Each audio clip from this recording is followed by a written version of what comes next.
In this video, I'll be covering question 3, part D from the 2018 AP Calculus AB free response, no calculator allowed portion of the exam. I cover parts A, B, C, and D all in their own individual videos, so if you want to see those other solutions, please check out my other videos. All right, so whenever you hit up an AP Calc problem, the first thing you want to do is, and you see a graph, you want to make sure you know what that is the graph of. So they tell us very clearly right here that this is the graph of G. They say that in the problem as well, but you also want to make sure you understand that this is also the graph of the derivative of F. So not only is it the graph of G, but we are also looking at the graph of F prime of X.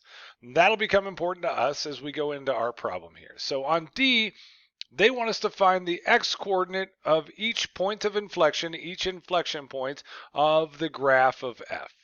So let's make sure we understand what an inflection point is. In order for something to be an inflection point, it has to have two properties.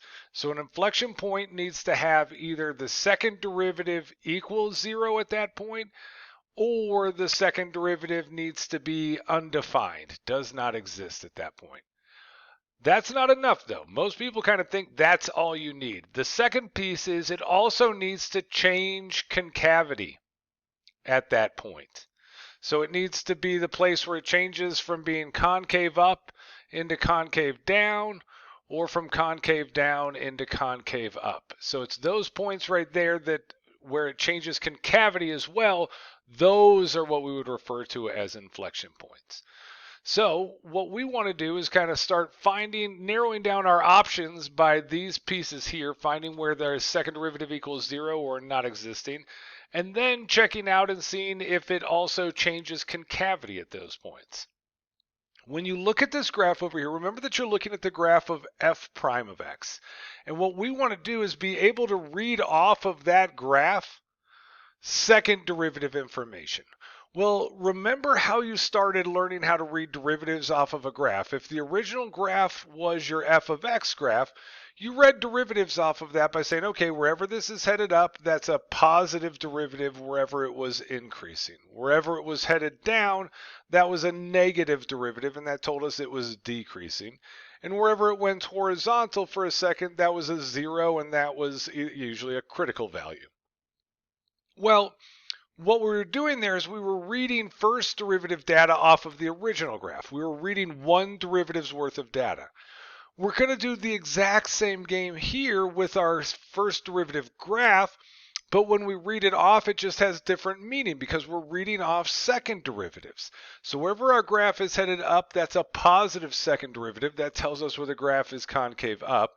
Wherever the graph is headed down, that's a negative second derivative. That tells us where it would be concave down.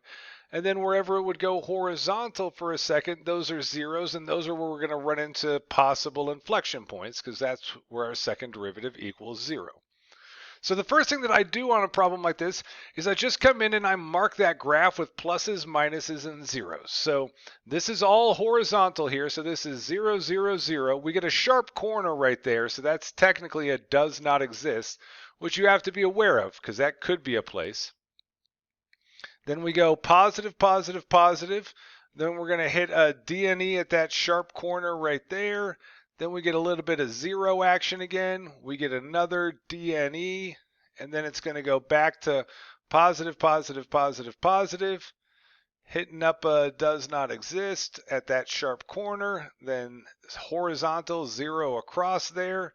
We get another DNE at that edge. Then we're going to go negative, negative, negative because it's headed down now. Then we get a 0 at the bottom. That's our standard horizontal right there. And then it's going to go positive, positive, positive. So as we look through these options right now, we want to say to ourselves, okay, where do we have potential? Well, there's only one section that has any concave down portion on it, and that's right here.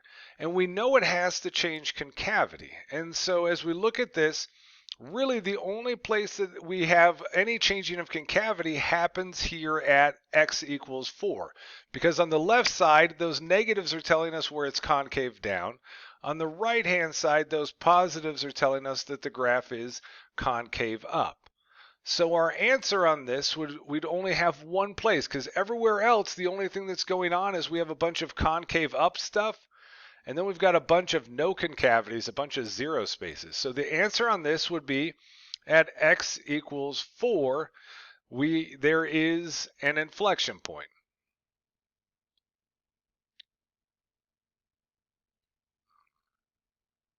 And you could say, and your reasoning behind that would be because f of x changes from concave down to concave up at that point.